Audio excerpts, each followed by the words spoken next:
En Caracas nos acompaña Jesús Oyarbes. Él es profesor de la Universidad Católica Andrés Bello, él es abogado superior penal. Muy buena tarde, abogado. Gracias por acompañarnos, gracias por conversar unos minutos con nosotros. Buenas tardes, Idania. Buenas tardes, abogado. ¿Qué potestad tiene quién para determinar qué personas pueden visitar o no a un preso? Es decir, el día de la visita se supone que puede ir su esposa, sus amigos, sus abogados, sus asesores. ¿Por qué en este caso particular se castiga tanto a la esposa de Daniel Ceballos como a la esposa de Leopoldo López? Se dice si el expresidente Pastrana de Colombia puede visitar a López o si... en el caso de Felipe González, ¿pueden ingresar o no? ¿Cuál es el manejo que se está dando en esta situación? Bienvenido. Lamentablemente, Idania, en Venezuela estamos viviendo tiempos muy borrascosos. Estamos en presencia de un déficit democrático y una persecución a los presos políticos que no ha tenido antecedentes en la historia republicana de Venezuela.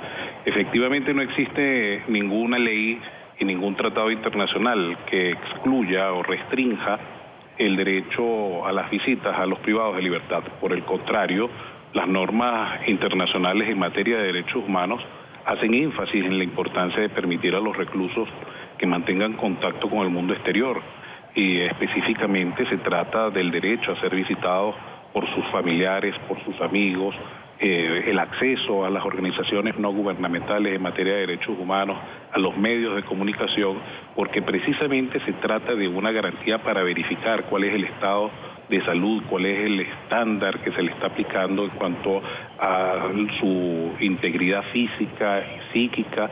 Lamentablemente, la situación que está viviendo Leopoldo López y Daniel Ceballos es una evidencia más de lo que podría constituir un trato cruel, inhumano y degradante en las cárceles venezolanas.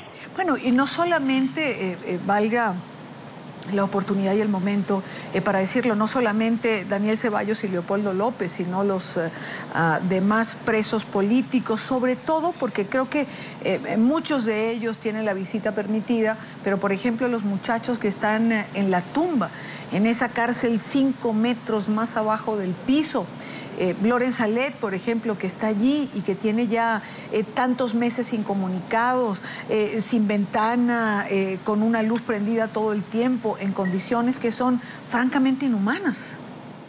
Claro, pero fíjate tú que es una evidencia precisamente de tortura y de tratos crueles y de un tratamiento completamente diferenciado de otros privados de libertad, que específicamente quienes pueden ponerle un coto a este tipo de situaciones son los jueces de control o los jueces de ejecución en determinados casos. Pero lamentablemente los jueces de ejecución, que son aquellos que en el caso de las personas que ya han sido o han resultado condenadas, se ven imposibilitados porque el Poder Judicial y el Ministerio Público está completamente carente de independencia, autonomía e imparcialidad, y solo obedecen lamentablemente a las órdenes que se dictan desde el Ejecutivo Nacional.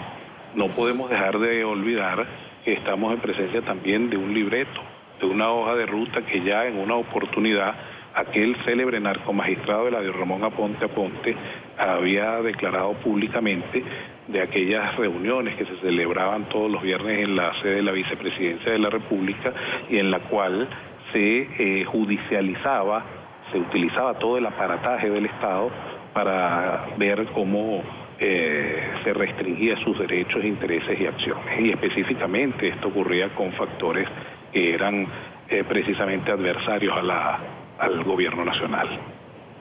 Ahora, abogado Oyarbes, la frustración, la impotencia, por decirlo de alguna manera, de familiares, abogados, ONG, es que no importa cuánto se denuncie esto, la circunstancia pareciera no cambiar. Es decir, se lleva un registro, me imagino que para la tribuna internacional, digamos, porque puertas adentro de Venezuela, no importa lo que se diga, no importa lo que se haga, el gobierno simplemente pareciera no escuchar.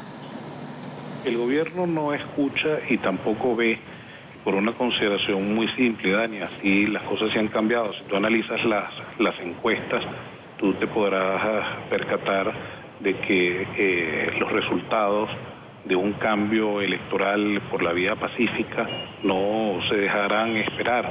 Este gobierno perdió todo control sobre lo que podría ser los estratos más populares, que entre otras cosas son los que más sufren las inclemencias del régimen penitenciario, porque también hay que hacer referencia a la tragedia que viven 51.000 privados de libertad que están siendo gobernados por pranes, que es una figura que lamentablemente se creó y nace desde hace aproximadamente 16 años, es decir, es bajo la sombra, es bajo el prisma de este gobierno y del gobierno del presidente fallecido Hugo Chávez, que se ha venido a menos el régimen de derechos y garantías de los privados de libertad.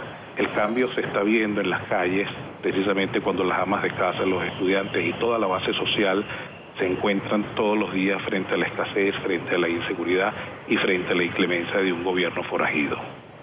Quiero darle las gracias a Jesús Ollarbe, profesor de la Universidad Católica Andrés Bello, abogado, por estar con nosotros en vivo y directo desde Caracas, Venezuela. Buena tarde para usted, abogado. Gracias por estos minutos. Muchísimas gracias a tus gratas órdenes, Idalia.